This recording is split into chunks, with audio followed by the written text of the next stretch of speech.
members, and welcome to the Energy and Environment Committee. Why don't we start by continuing item number 14 without objection? That will be the order. I'm going to go ahead and take a public comment. Sure. Why don't you take this, and you know what?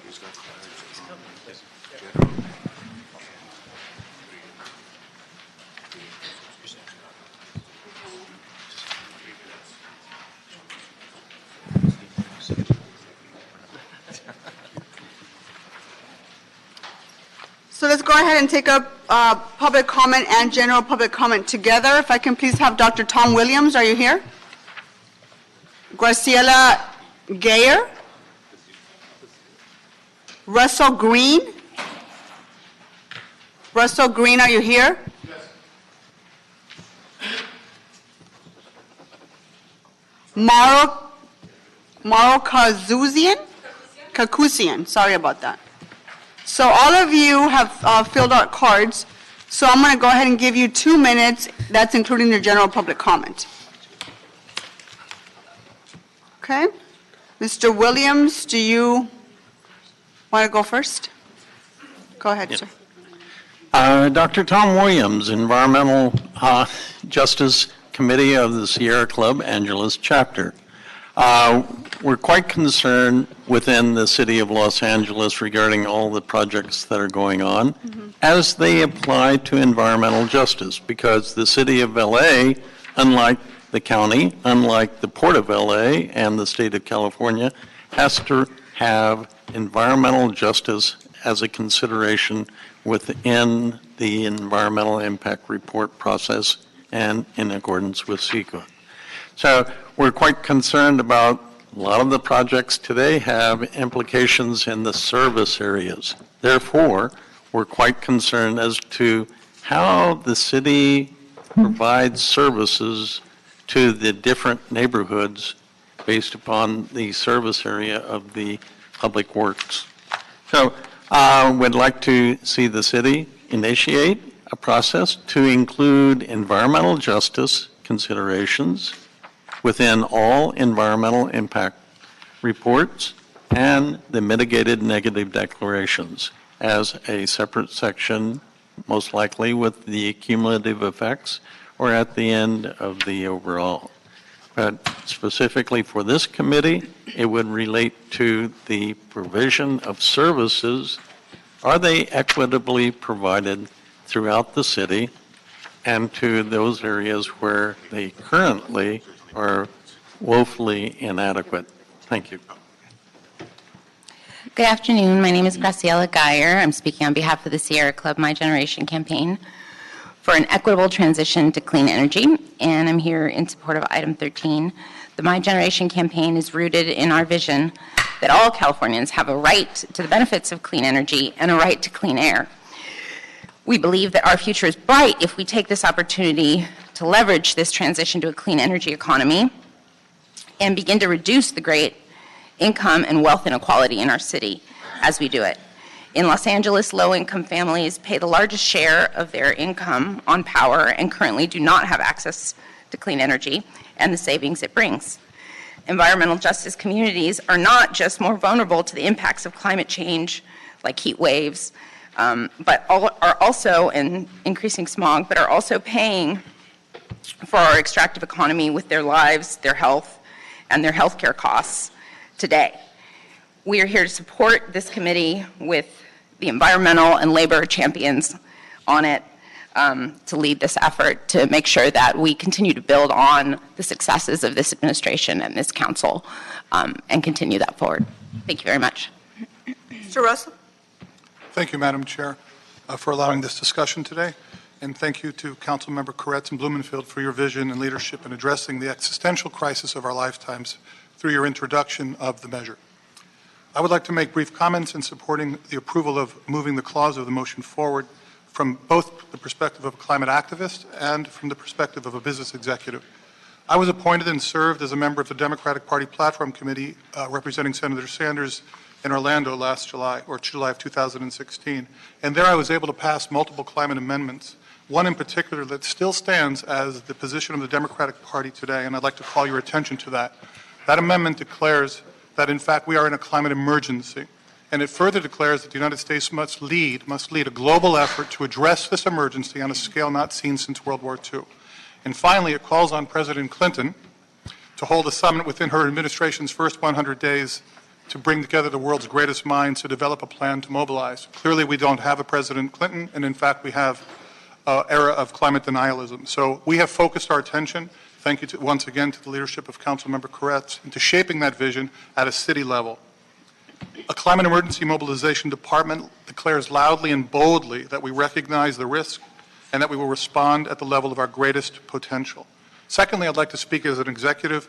I retired after 32 years as executive vice president of the Cheesecake Factory restaurants, building that company from one restaurant to a multi-billion-dollar company. And I can tell you that from my experience, the type of department that we are proposing here would be powerful in terms of being able to consolidate the efforts of many very successful departments in focusing their efforts to be even more particularly effective in leveraging shared resources and potentially becoming much more efficient financially. There's great advantages to this type of oversight and integrated work, so thank you for my opportunity to speak. Thank you. Mauro? Hello. My name is Mauro Kakusian. I'm a climate justice associate for Physicians for Social Responsibility, a social justice and health advocacy group founded in the 1980s in response to the threats that nuclear weapons pose to public health. Today we are facing an even greater threat, one that has no boundaries, no borders, and that will affect every single person living on Earth, climate change. Last year alone, over 9,000 fires burned over 1.2 million acres across California, killing 46 people. We saw the passage of AB 398, California's cap-and-trade mechanism meant to reduce greenhouse gas emissions, make the largest concessions to the oil and gas polluters. The recent catastrophic events in our city, devastating fires and droughts, serve as grim reminders that ultimately climate change knows no boundaries. We need to do more. I'm here in support of the Climate Emergency Mobilization Department, which I believe would be to transition Los Angeles from being an extractive fossil fuel-based economy to one that is rooted in the principles of restoration, ecological balance, and intersectional justice. Low-income communities and communities of color are hit first and worst by changing climatic conditions and live next to our state's largest sources of greenhouse gas emissions, like refineries and power plants. Whether it is extreme heat, increased storms, or worsening air quality as a result of climate change, all of these impacts are and will increasingly be felt deeply in the exact communities that have the fewest resources to adapt.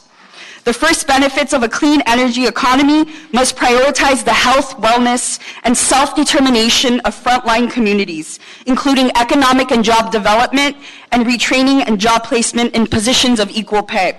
I ask that the committee today vote for the first moving clause to do a report back on the creation of the department. Thank you. Very much. Thank you.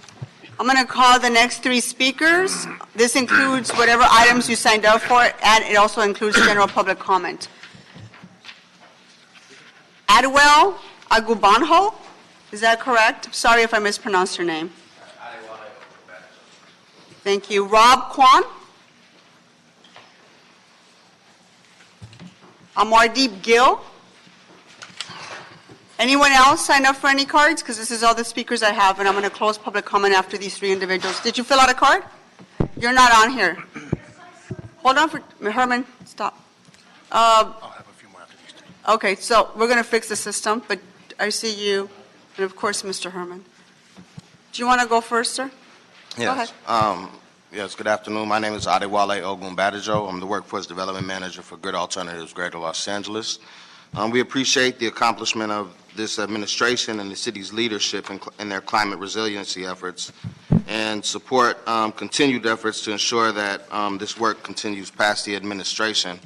As a solar nonprofit, our mission is to make renewable energy technology and job training accessible for all. We believe that in order to make a successful transition to clean energy, everyone must be included, particularly those from low-income and underserved communities and communities of color. Since 2007, we've been able to serve over 1,400 families and cumulatively saved them over $37 million during the lifetimes of the systems, as well as prevent 96,000 tons of greenhouse gas emissions. A lot of this is because of legislation that's been put in place so that we can go in and serve these communities. At the same time, we've been able to train thousands of individuals from low-income and underserved communities, and this includes working with women, people of color, and formerly incarcerated individuals. So we see the benefits of not only climate resiliency, but also the job creation that it brings about. And we want to make sure that this is able to continue, because we know that a change is possible. But we need the policies in place and we need the people fighting for us so that we can continue to serve community as we make this transition to a clean energy economy. We want to make sure that we're able to bring everybody along, and that includes job training as well. So thank you. Thank you. Rob? Thank you. I live in District 1, and I'm here in support of item 13. Sometimes it feels as though it takes our council takes the wait-and-see approach with issues, only to wait for them to become unavoidable and then call for a report, and then take action a year or two later. The issue of climate change is not one where we can get caught flat-footed. This last year showed how vulnerable our landscape is to the dual and interrelated threats of fire and flood. A climate emergency mobilization department is essential to our short and long-term efforts. Sustainability is only one component of addressing climate change, and this department will allow the city to move from being reactive to proactive. With a city as large and diverse in landscape and development as ours, this department will provide a central point in our city's collaborative efforts that account for actual local dynamics. I live near Mount Washington. There's a house up on the mountain over there that looks like it's barely sitting over there. It's probably close to 100 years old. We saw video this year of flooding happening in our local mountains where trash cans and cars and debris were corralling down the street. This is a bread and butter issue to highlight, the kind of things that we need to be prepared for, looking at the local landscape and making sure people are aware of what to do in those kinds of situations to make sure that trash isn't out. It's really simple and straightforward, but this is one kind of small level, street level issue that this department could actually tackle. Much of our city's infrastructure was grandfathered in and already faced little oversight. Compounding this problem, the EPA is slowly being disbanded. The city's burden to do more in the effort to combat climate change grows by the day. This department also provides a complementary ability to account for the disparate impact of our energy policies on communities of color. Thank you for your time. Thank you. Ms. Gill, go ahead. Good afternoon, council members, and thank you for the opportunity for me to speak before you. My name is Amardeep Gill. I'm Senior Community Organizer at Los Angeles Alliance for a New Economy on the Our People, Our Port project, which is a collaboration with Teamsters, as well as community organizations, workers, and immigrant rights advocates and faith leaders. The coalition stands in solidarity with Justice for Port Truck Drivers and NFI Cal Cartridge warehouse workers. We support the establishment of a climate emergency mobilization department to oversee efforts to reduce greenhouse gas emissions. But as part of this just transition, we want to underscore the importance of protecting workers as clean technologies are introduced. In particular, port truck drivers should not be forced to pay the cost of new clean trucks at the port.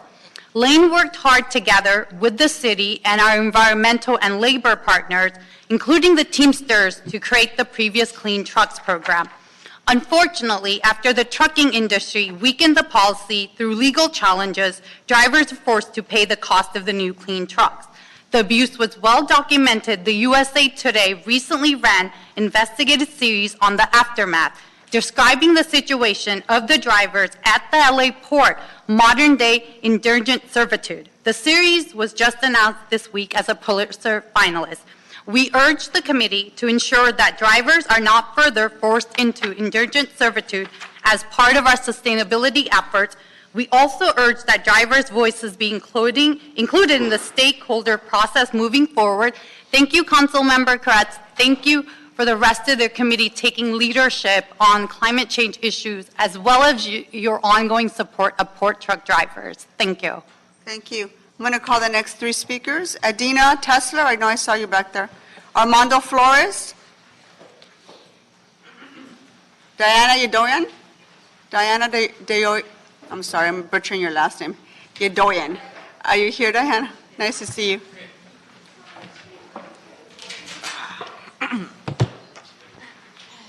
Adina, you want to go first? Sure. Good afternoon, council members. My name is Adina Tesler. I'm here on behalf of the California Restaurant Association. We represent over 22,000 eating establishments throughout California, many of which are located here in this city of Los Angeles. I'm here today to talk about item number 11, the straw motion. The restaurant industry, as you know, because we've talked about this in so many different ways, is supportive of using recyclable and compostable materials to reduce waste and working on changing behavior, both customer and employee behavior. And so we have worked in other jurisdictions on similar motions and are already working with the Bureau of Sanitation, and I've spoken with some of your council offices about how we can be helpful in moving a straw motion forward. We ask that any approach taken to change behavior about the use of straws remain material neutral, so as not to dictate what material a straw can be made of. We also ask that any policy requiring that straws be provided upon request be limited to in-store dining establishments. Upon request should also mean a customer self-selecting a straw from a dispenser somewhere in a restaurant. In addition, takeaway orders should be exempt from straw policies so that we do not create unhappy customers that leave without a straw for their drink only to find later that they don't have one. A policy that is limited to in-store dining will address that concern. We recognize that to cut down on the use of straws, we need to change behavior of the customers and of the workers, which will take a process, which is why we believe that any local ordinance must proceed its enforcement with an education and awareness program for employees and customers, and we're happy to participate in that program with you. We believe that this is the best way to reduce waste in our city. As you know, there's a state bill, AB 1884, Calderon, which is going through the process right now, and so it's still unclear what that bill will require. Thank you, Ms. Tesler. Armando Flores, go ahead. Yes, thank you. Good afternoon. My name is Armando Flores, Legislative Affairs Manager with the Valley Industry and Commerce Association, VICA, speaking on item 11. We represent over 400 members in the San Fernando Valley and throughout Los Angeles. I'm here today on behalf of the many restaurants and businesses who serve straws to their customers. We understand and share the desire to reduce litter and waste. We appreciate that the motion before you does not request an outright ban. Alternative materials are over 4 times as expensive and could jeopardize the ability for restaurants and businesses to remain open. In order to be workable, we ask that a straws upon request program be modeled similar to the ordinance adopted by the cities of Davis and San Luis Obispo. We ask that businesses be given the flexibility to ask their customers at the purchase point whether they would like the straw, and that drive-thrus be exempt, similar to the ordinance in the city of Davis.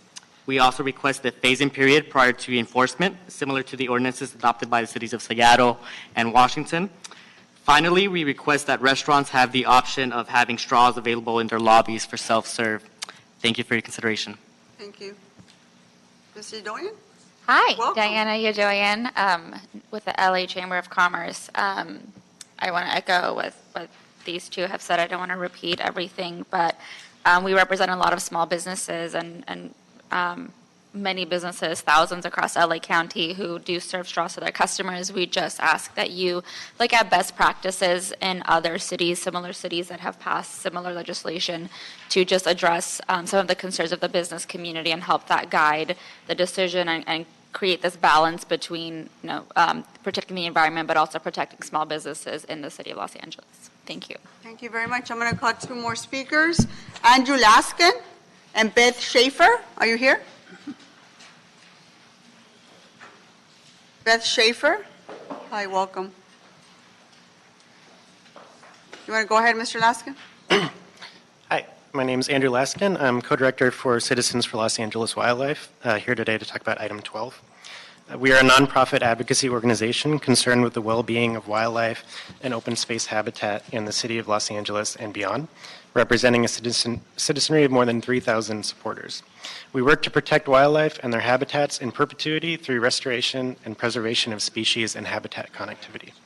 We are proud to serve as part of the foundation of the Biodiversity Coalition, and we've been working with Councilman Koretz's office from the inception of this program as a solution to bring together disparate scientists, advocates, and policymakers across the vast and diverse environments that make up Los Angeles.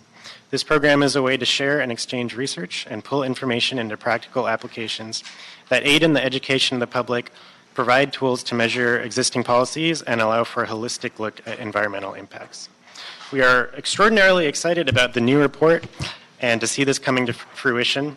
Please understand, however, that as our global environment is succumbing to the deleterious effects of climate change and increasing populations and urbanization, our local wildlife and habitats are under siege. To that end, Citizens for Los Angeles Wildlife formally requests that you will set a deadline to establish the Los Angeles Biodiversity Index and policy solutions. Thank you. Thank you. Ms. Schaefer, you're the last speaker. Go ahead. Good afternoon. I'm Beth Schaefer, the General Curator at the Los Angeles Zoo. We also are very excited to participate in the Biodiversity Index process. We're here in support of that. Zoos are repositories for genetic uniqueness, and this is why facilities like the LA Zoo and also the Cabrillo Marine Museum really matter. We connect Angelenos to that global biodiversity, and we are proud to serve the city and the citizens in this capacity. So we are just here to be supportive and very excited about this process. Thank you very much for being here.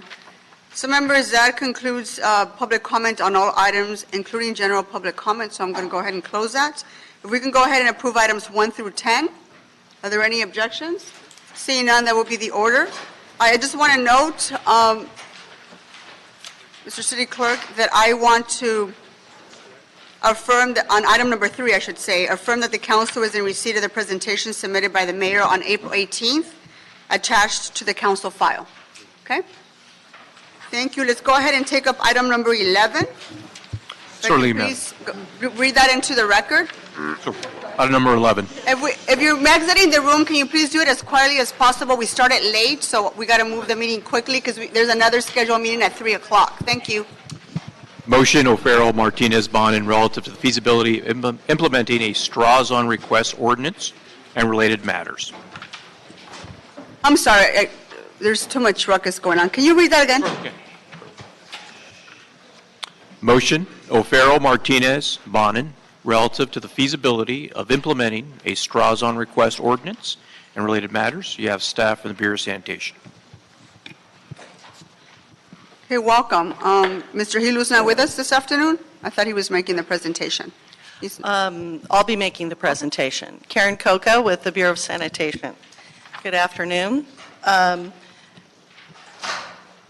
here to provide some information from our investigation on the feasibility of implementing a straws on request ordinance, and here to answer any questions or get guidance. Straws are one of the top 10 littered items in a study done by Heal the Bay since 1985. Straws or stirrers are actually the number 6 item that is picked up on the beach cleanups. So there is an issue of litter, and there is an issue of that material getting into our waterways. Generally, the straws that are used right now are plastic. They are recyclable. However, they are too small to be captured in current sorting equipment for recycling. So when you have small items like that, they fall through the equipment and they end up being taken to landfill. So I'm not going to belabor some of the other points. There have been a number of municipalities in the state that have taken action on either banning straws with an alternative identified, such as the city of Malibu just recently, and also having the straws on request. So there is a plethora of different models that have been used, all in the effort to reduce the amount of straws that end up littered and in our waterways. The scope of these can include complete bans and also bans on related items. For example, we have one where there's a ban on not only straws, but plastic utensils. So, sometimes the ban has actually been broader. So as you heard from the Restaurant Association, we spoke to them and other industry representatives, and they are not opposed from our discussions on the straws on demand. They are opposed to extending that to drive-through or takeout type restaurants for the reasons that they told you. A couple more items. The Malibu ban and the other bans have been done on a CEQA exemption. I know that there was a question regarding CEQA and what type of review that we would have to do. It would depend on whether it was a request where you're basically not have as many of those items taken, or whether we would be saying what alternatives we would be using, and then there might be a fuller study for the city. So we're here to answer any questions that we can, and certainly to take any input. Thank you. Either one of you want to add to that, or are you just here to answer questions? Okay. Well, I was happy to co-present this with Mr. O'Farrell, but I want to acknowledge his leadership on this issue. If you want to have, do you have opening remarks, sir, before we start with questions? Thank you, Madam Chair. Thank you for scheduling this for the hearing. It is my firm belief that human consumption habits need not be so horribly devastating to the environment. It is estimated that by 2050, there will be more plastic in our oceans than fish if we don't change our practices currently. As you just said, one of the top 10 littered items is plastic straws for the reasons that you just outlined, so thank you for reporting that. It is believed that Americans use 500 million straws per day in the United States. 500 million straws per day. We produce and we consume 20 times more plastic straws in 2018 than we did in 1964. Once straws break down, and it takes decades for them to break down, even in the ocean, they can be found in the bellies of sea turtles, penguins, seabirds. They can be lodged in nostrils, stomachs. They can choke animals to death very, very slowly. Straws are particularly and sadly highlighted for this reason. I don't know if, I think many people have seen the film in 2015 of the sea turtle that had the straw stuck in its nose. Colleagues, as a coastal city, we have a responsibility to directly address this. About 10 years ago, the Great Pacific Garbage Patch was the size of Texas in the Pacific Ocean. Now it's the size of Alaska. And like it or not, Los Angeles, as a coastal city with a river and waterways, we have a particular obligation to address this and exhibit leadership across the country. The motion that we introduced, Madam Chair, simply would result in a straws upon request. And I believe this is a very, very sensible and actually quite maybe insufficient first step, but I'm willing to move forward with this. And I am completely against exempting any food establishment from this, including drive-through and fast food. I would argue that it should be opt-in across the board. I would also argue that fast food restaurants arguably produce more litter and trash than dine-in restaurants. And this is not to besmirch the industry. As someone who managed restaurants for 8 years, I understand. I understand what the industry is up against. But straws on demand, I think, will significantly reduce the chance of these plastics ending up on the beach, in the ocean, in our rivers, and that is a pretty good first step. I'm very concerned about going down the road of starting to impose penalties, which we don't want to do in our business community, penalties, fines, et cetera. So I would like to see an ordinance come back that can somehow alternately strongly discourage any sort of violation of a straws on demand ordinance. And I just want it to be known that I see this as a first step, not as the only step, in terms of getting a hold on how we as a population, as a civilization in Southern California, can play a significant role in helping to save the oceans, because we'll benefit from it, and God knows future generations will. And so I want to thank LA Sanitation for your report. And again, Madam Chair, thank you for co-introducing this along with me. And I hope that we can move this forward. Great. Thank you. Members, are there any other opening remarks? Yes, Mr. Koretz. Yeah, thank you, Madam Chair. And I wanted to thank you and Mr. O'Farrell for both bringing this forward. I think one of the different ways that we could jeopardize our future as a human species is to wipe out marine life. And I think if we just kept going with the direction we were headed in of generating more and more plastic, eventually that'll happen. LA has had a good track record in this area. We banned plastic bags, and not only did we save a few billion a year here, but we actually were the key linchpin in that happening statewide, and we're now not producing around 20 billion plastic bags a year by that action. I believe straws are one more piece of that giant demand on the oceans and our other waterways of constant infusion of plastic. This is a significant step in the right direction. I think absolutely that drive-throughs should be included. If a Jack in the Box has to ask their customer if they want a straw, I don't think that is a huge hardship.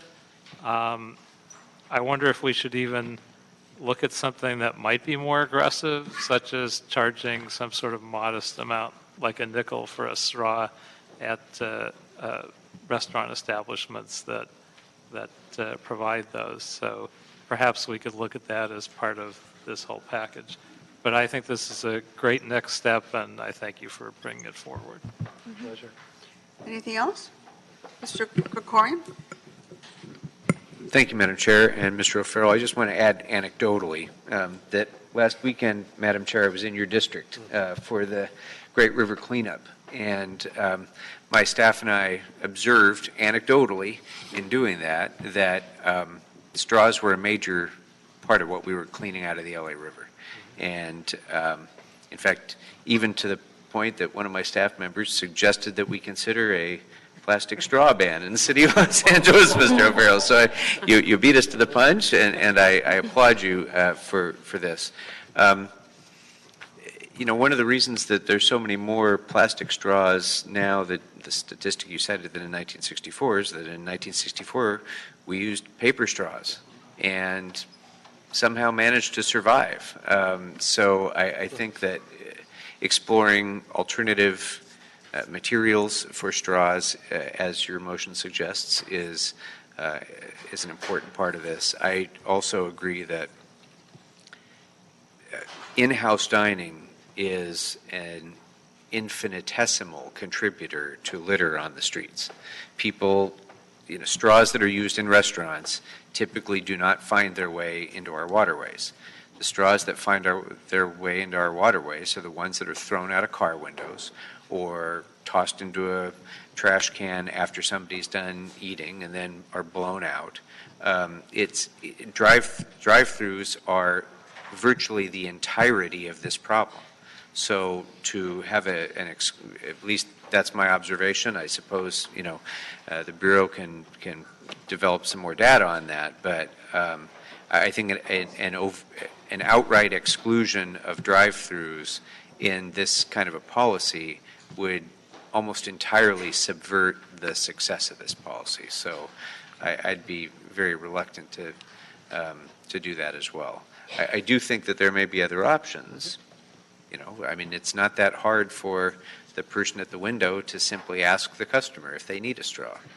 If they do, fine. If they don't, then let's not keep pushing them on people. Great. Is there anything else you want to add? Nope. No, not at this time. And Madam Chair, one thing I neglected to say is I want to thank the Chamber of Commerce, I want to thank Adina, and I want to thank the Restaurant Association. I have met with many of the restaurants and representatives from McDonald's. And think about the economy of scale that we have with 10 million people in LA County. Imagine if a McDonald's took a leadership role and engineered or made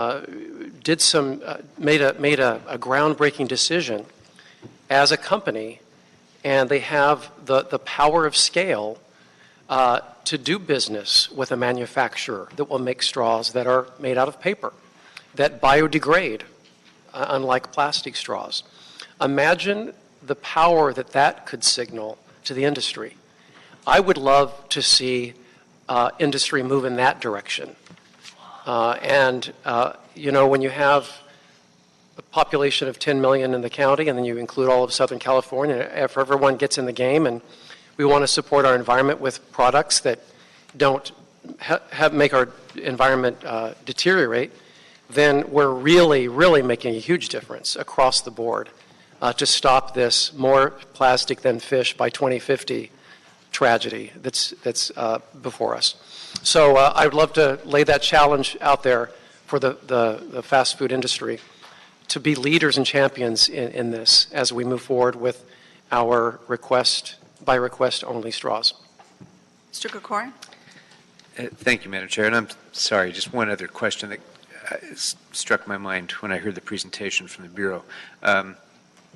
So I've always put my straws in my recycling when I've had them, or my kids' straws.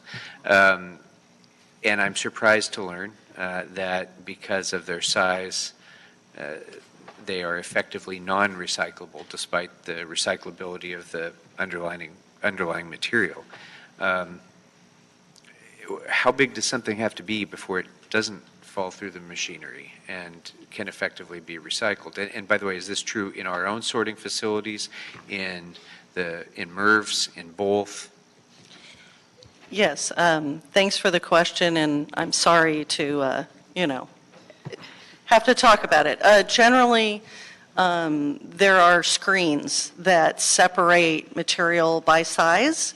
Generally, it's a 2-inch hole of some kind. That's why we ask that caps stay on the bottles. When you have a bottle cap and an empty, say a soda, we ask that you keep the cap on, and that way it can all be captured, because the type of equipment that they have now, they want to get dirt and small pebbles and things out of the recyclables before it goes to very expensive optical sorting equipment.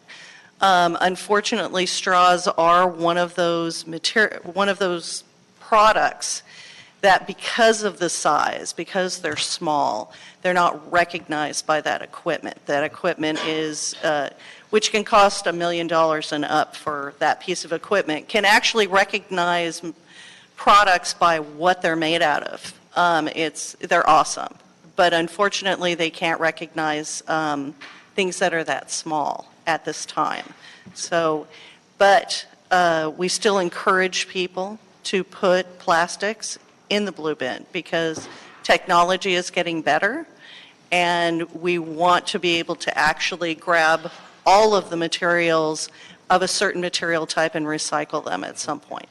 I just wanted to highlight that, Madam Chair, because I think, when people talk about reducing, reusing, and recycling is not the equal of reducing. And particularly when it comes to plastic, anyone who thinks that they're solving this problem by relying on recycling is sadly mistaken. An enormous amount of our plastics that are intended to be recyclable, and by the way, City of Los Angeles is leading the nation in this, but still ends up in a landfill at best. And a lot of America's plastic continues to be shipped to China, and now China is rejecting our plastic and our other recyclables. So this is almost becoming sort of a unicorn quality, that recyclable plastic is somehow going to be okay and it's going to save us because we're able to recycle and reuse. No, we really aren't. We're doing as a society, we're doing a horrible job of recycling plastic. As I say, Los Angeles is leading the way, but this is not even beginning to scratch the surface of the harm that we're causing by producing and using plastic in the first place. So this is an area that I'm going to want to explore a lot more in this committee, the effectiveness of recycling, particularly of plastic, but in other areas of recycling as well. So I just think it's important to highlight that point. Thank you, Madam Chair. Thank you very much. And Mr. O'Farrell, I just want to applaud you one more time, because I think sometimes we get pushback, right? And sometimes people look at us, what are you doing? You're trying to ban something else. But, in my household, because of this conversation about straws, we carry our own straws.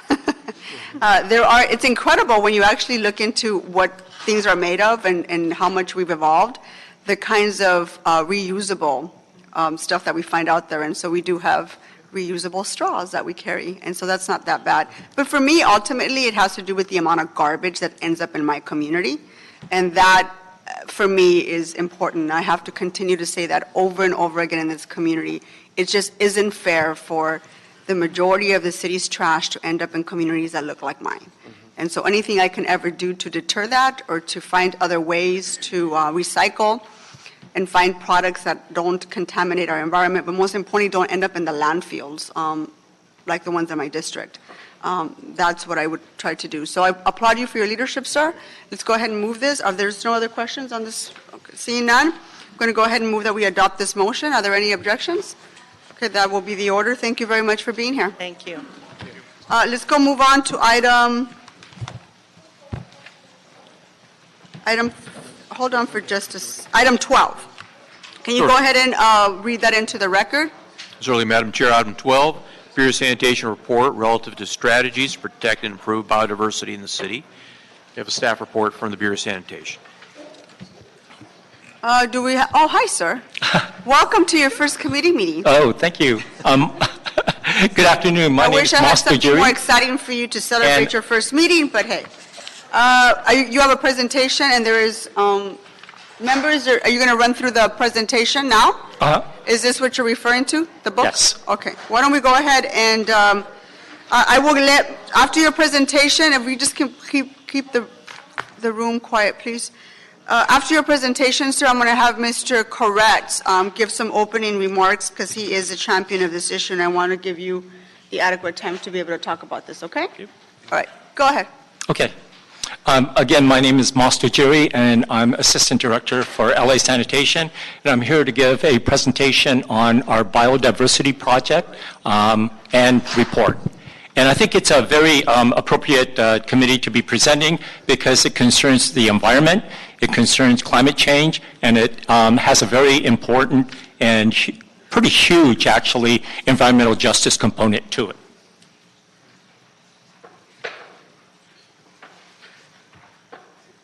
The motion actually was introduced by Councilmember Paul Corretz. It's a great picture of Paul.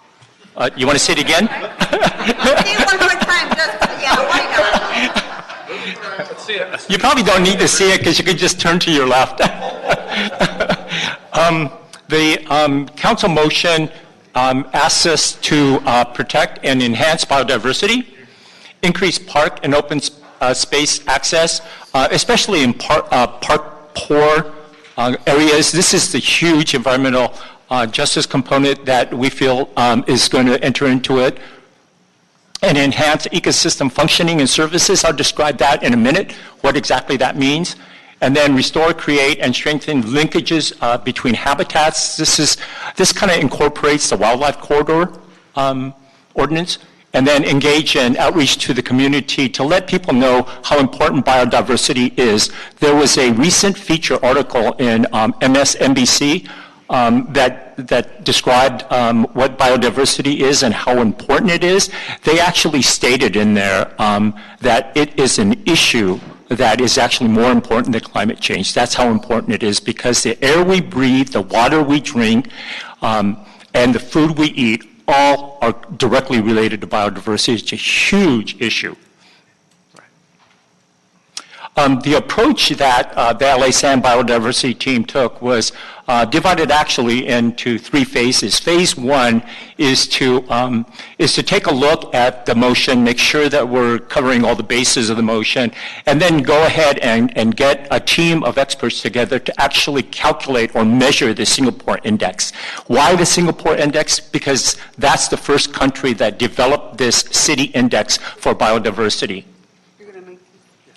And then, so we convened a stakeholder group that consisted of about 100 people. We had our first meeting almost a year ago, and about a little over 50 people showed up.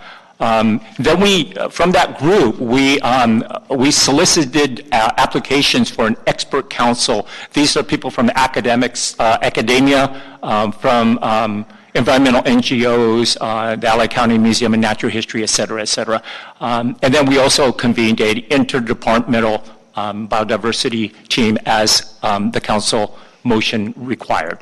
We went ahead and had a 2-day workshop at the zoo, and we went ahead and measured the Singapore Index for the city of LA, and I'll actually give you the score that we came up with. And we also compiled recommendations for a city index and a biodiversity strategy. As you know, Singapore and the city of LA are very different. And so what we want to do now is to customize this city index specifically for LA. And these recommendations that were provided by the expert council members provided those recommendations. And then obviously we'll have to have a council decision on to move forward with this. We're hoping that this project and this report has legs to move forward, and so we're hoping that we'll get a favorable decision from council. Phase 2 is actually developing a customized index for the city of LA, a biodiversity index that's custom for LA, and then trying to get all those results and recommendations into the planning and policy development so that this biodiversity project could continue on to perpetuity.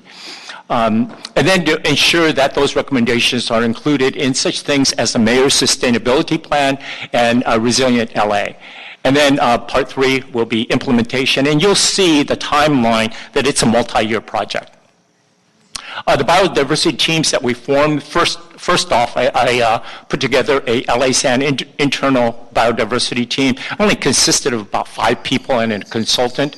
And then an interdepartmental biodiversity team that consisted of various city departments that were actually mentioned and required by the council motion.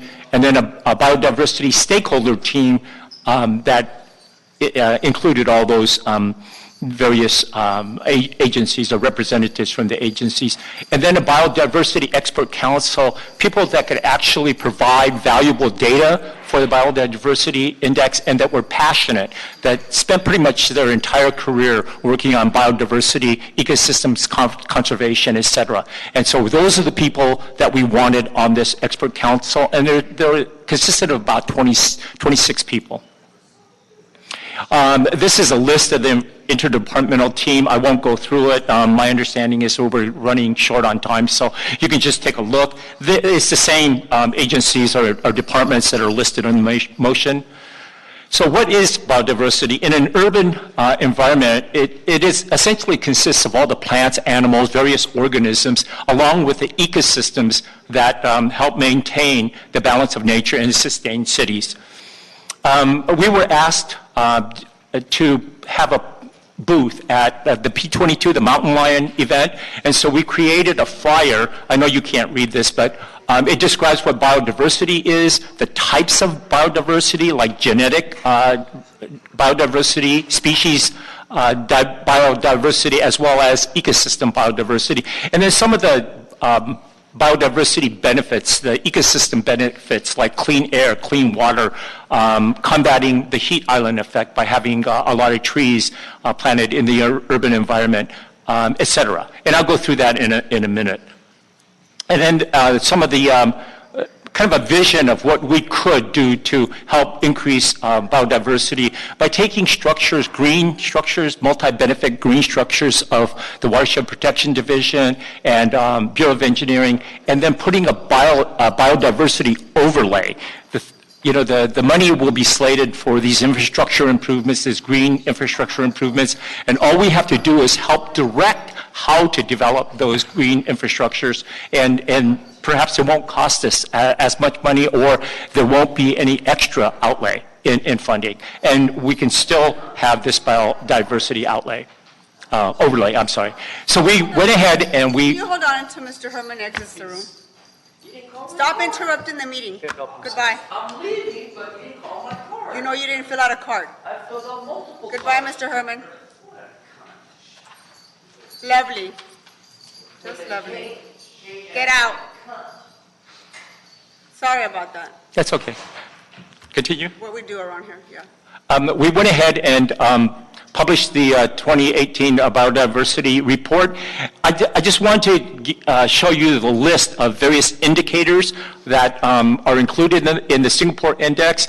They're not just number of species of butterflies or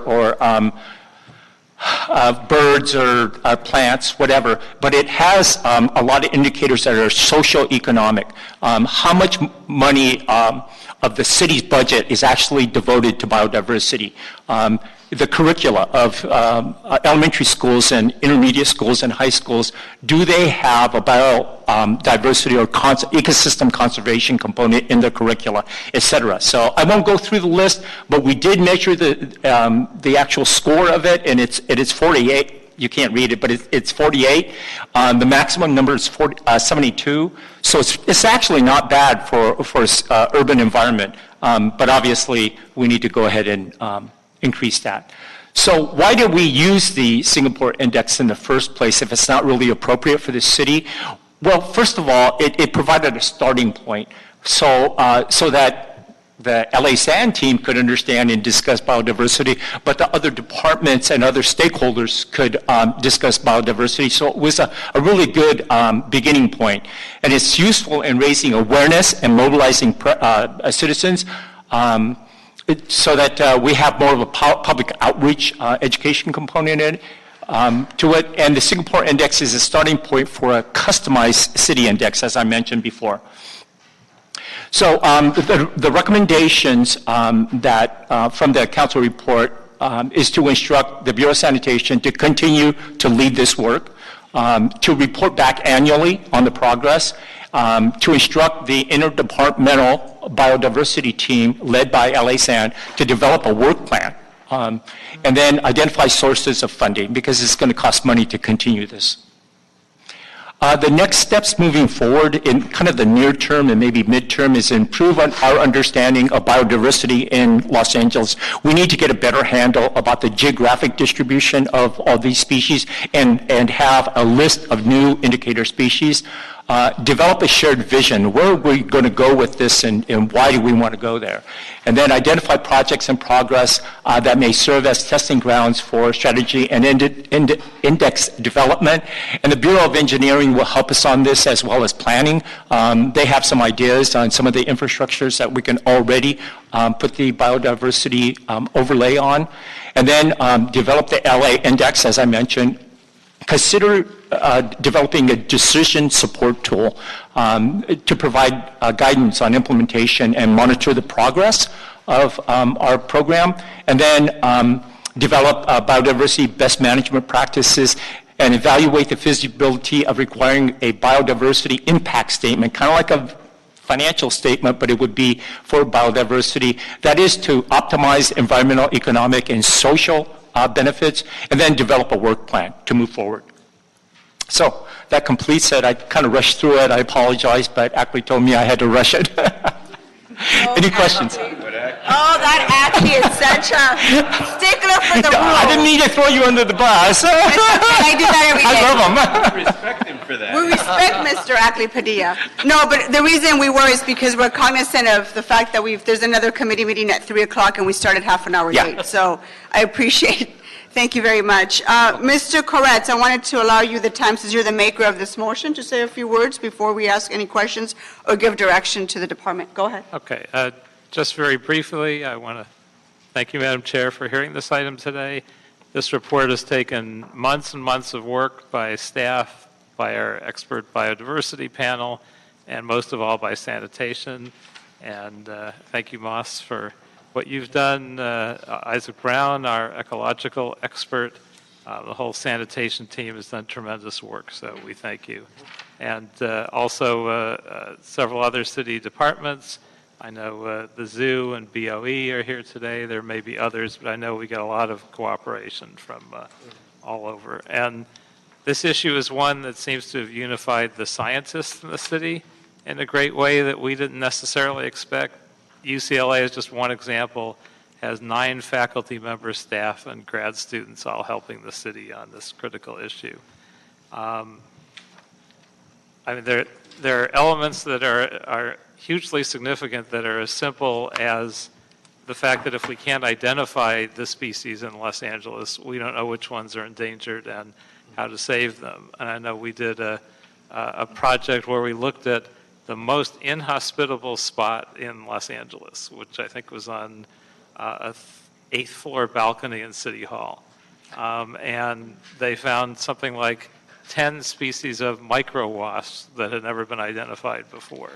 So we are in an area that has tremendous ability to generate new species, and we have thousands of them that we're not aware of. So by identifying them and doing whatever we can to preserve them, this project will be very significant. And the fact that we measured up so well under the Singapore Index, even though it's not perfectly on target for us, is a good sign that we're headed in the right direction. So a couple of things I wanted to add to the motion. I wanted to ask that we create the LA Biodiversity Index within 6 months, that we develop biodiversity policies for council's consideration within 1 year, and that, and I have this in writing for the clerk, that we instruct the Bureau of Sanitation to work with the Planning Department on a holistic strategy for this biodiversity motion that includes other biodiversity-related issues, including the Wildlife Corridors Ordinance, the Ridgeline Ordinance, the Protected Tree Ordinance, and any updates to that, and any stream protection ordinance that council might address in the future, so that we work on all those together in a coherent way, and we believe there will be a tremendous environmental value in that approach. You forgot to mention Moss is a real scientist. I'm sorry? You're a real-life scientist. I am a real-life scientist. Actually, I've... yes, indeed. I happen Council member... I happen to think that's pretty cool, so. I'm actually a marine biologist. That's my background. And I've, talking about new species, I've actually described 84 new species in my career. Wow. Yeah. I'm telling you, he's incredible. Come on, Moss, say yes, I am. Members, are there any questions before I move this? Mr. Sorry, Kokoria? really quickly. I appreciate that we're creating a custom measurement tool for Los Angeles, but I hope that we will still be preserving the ability to capture data under the Singapore Index for purposes of comparing us to other cities that use that, because I think comparing across other metropolitan areas using a common measurement is also important. So we won't lose that ability by customizing this for our own ability, will we? That's a very good question. Since we've already done it for, measured it for the Singapore Index, we could, most likely that sort of abbreviated 23 indicator species, I think that we would be capable of doing it, measuring it again, that there may be some value of that. What we would rather do, though, is to divide up the city of LA, within the boundaries of the city of LA, into what we call ecotopes, like 7, maybe 8, 9 areas that are distinct from each other. based on a number of factors. And then we can we can measure the LA City Index per ecotope. And then that way, our environmental, ecological decision-making is specific to the area because South LA is very different from Griffith Park area. And so to get an average of the number of birds within the city boundaries really doesn't mean a lot. And that was the shortcoming of the Singapore Index. It didn't give you enough of a handle on decision-making on what to improve when it's just an average throughout the entire city. Does that make sense? It does indeed. Okay. Thank you. Mr. O'Farrell, do you have anything? I think this is wonderful. I look forward to seeing this inform our way forward in many, many ways. I mean, already in my district, we have canyon areas, and I always insist upon wildlife corridor easements, things like that. So we have so much here, and we had so much here back in the day when Los Angeles began to grow. There were grizzly bears in the area in 1900.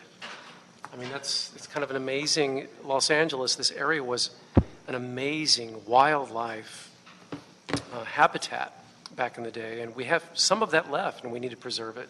Mm-hmm. Thank you. Thank you. Thank you. I'm just going to say this really, really quickly. I just really appreciate you tying it to the environmental justice and disadvantaged communities. Specifically, I'm interested in the biodiversity efforts to really help advocate for additional open space and natural areas, and more importantly, really enhance the mitigation efforts to try to bring more resources to these areas. So I appreciate that. And I know you've made a note of it in the report.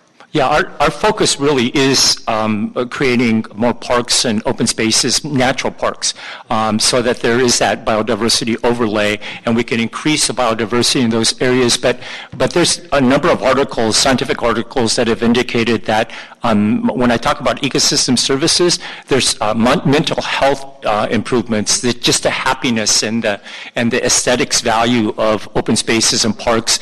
And I just read an article a few days ago that indicates that there's a really strong correlation between the decrease in ADHD and Alzheimer's disease with the increase in biodiversity and open space. So obviously, when we take that ecotope perspective, we'll be able to identify perhaps the underprivileged, the environmental justice communities, and that's where we'll need to focus on to develop the open space and the parks and the natural areas so that we can increase the biodiversity. And that's the beauty of the ecotope. I'm going to go out on a limb and say that you're probably a lot happier if you're not growing up across the street from a landfill. I'm sorry? Never mind. Oh. You talked about the never mind. So I want to go ahead, Mr. Koretz, and continue this item for further discussion, but I want to add 3 additional instructions, including what Mr. Koretz had also announced. But I want to request sanitation to continue the efforts to report back with more detail on the next steps mentioned in the recommendation number 1 of their report. I want that to happen. And then the second thing is review the issues raised by Mr. Koretz, but I also want to include the Sepulveda Basin, the Pacoima and Tahunga washes in the San Fernando Valley. And the third request is that sanitation provide more detail on what efforts can be, what do you mean by what does it mean for environmental justice and disadvantaged communities in Los Angeles that currently struggle with the lack of open space and natural space, and what can biodiversity specifically mean to those efforts? Okay. Are there any objections, members? Mr. Koretz? Could we add the Arroyo Seco area to that also? We can add the Arroyo Seco to that as well. Are there any objections? Seeing none, that will be the order. Thank you very much. Thank you, Moss, for being here. Thank you. And you're welcome back anytime. Okay, we're going to move on to item 13. Mr. Clerk, can you please read that into the record? Certainly, Madam Chair. Item 13, motion Koretz, Blumenfield, Huizar, Bonin, relative to reducing greenhouse gas emissions, mitigation measures, and funding to address environmental emergencies and related measures. Okay, very well. Mr. Koretz, do you have anybody here do you like to speak on this issue? Do you want to make opening comments? Sure. Go ahead. Great. And again, I thank you for scheduling this today, Madam Chair, just before Earth Day this week. And I want to thank the advocates who worked so hard on this. A list of supporters includes Physicians for Social Responsibility, to Pacoima Beautiful, to Sierra Club, to Communities for a Better Environment, Green LA Coalition, Climate Mobilization, the Center for Biodiversity, and LA's most notable environmentalist, Ed Bakley Jr., who is present with us as well, and many others. Probably as focused as I was on this issue before, when we had the Bel Air fire recently, that certainly focused me even more, even though we were lucky enough to only have 400 acres burned and nobody killed. If the wind had changed direction at the wrong time, we probably would have lost most of Bel Air and some hillside communities to the west in Mr. Bonin's district as well. And the fire chief said the conditions were the worst he'd seen in his 31-year career, and that time was the driest period that we've had in recorded history in Southern California. We certainly are seeing the impacts of climate change in our daily lives. We see it literally every time I am called upon to say something about climate change. There's some climate disaster somewhere, and right now we're having flash floods in Hawaii, New York City, New Jersey, and Boston during the marathon. We have wildfires in Colorado and Oklahoma. We have gusty winds and low humidity and dangerous fire conditions in Kansas, New Mexico, and Texas. And I actually saw an Angel game snowed and winded out, which I don't think I've ever seen in an April baseball game before, with all the players wearing ski masks with their caps on top of them. I mean, we're just seeing things that we never would have imagined, and we're seeing them every day. And so with all of that in mind, with the fact that we have an administration that is actually trying its best to help destroy the world by going back to a fossil fuel economy and trying to create every polluting and dangerous circumstance they possibly could, I think LA has to do the opposite. And so I believe we need to look at the possibility of establishing a climate emergency mobilization department within the city.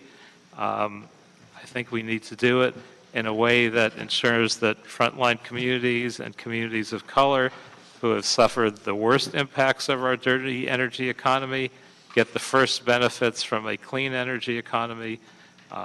And so we do things like what Mr. O'Farrell and I moved in a motion last week, calling for electric park maintenance equipment to go into our parks and clean them up, and to have those first go into areas with the worst historic pollution in the city. We have so many other things we need to move forward on, the Clean Port Program, everything in the mayor's sustainability plan. But I think it's critical that we actually have a department that focuses on this. We had an environmental department. I think that was a huge mistake to remove that and put these diffuse issues in one department here and one department there with no great focus. And I think if we just put it into an existing department, they'll have 100 other demands that they continue to have, and they won't have the focus that we absolutely need now. So I ask you to consider moving forward on working with environmental justice groups and other environmentally concerned groups, labor groups, business groups from across the city, and to create this department to address our climate emergency. Great. Any other questions, members? Seeing none. Did you have some, I know you handed something on, Mr. Koretz. Did you want to introduce this, or? I have something that you're Yes. moving. And I... Do you want my copy? I'm It's not right here. seeing it. Yes, either I could read it or the clerk could read it, whichever. Certainly, Mr. Perez, we could do so. So the first, what we have before you is basically the first moving clause of your motion, which is instructing various city departments to work on the development of the Climate Emergency Mobilization Department, in essence. That is on the record. And the second piece of the motion, of this new motion, is report back on the possibility of creation of a stakeholder commission that would oversee this department, including requiring seats for environmental justice groups, labor groups, business, and others. And that would complete it.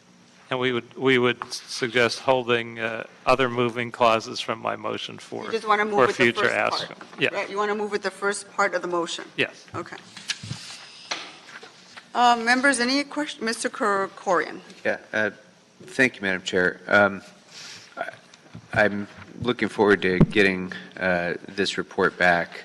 I would think in order to put it into a larger context, what I would like to see, if it's okay with Mr. Kretz, in the report as well, is a discussion of what the current governance of climate issues is within the city and what progress the city has made in recent years as well. Because I think in order to measure whether a different governance structure is more effective, we should have a thorough and thoughtful discussion about how effective we've been to date.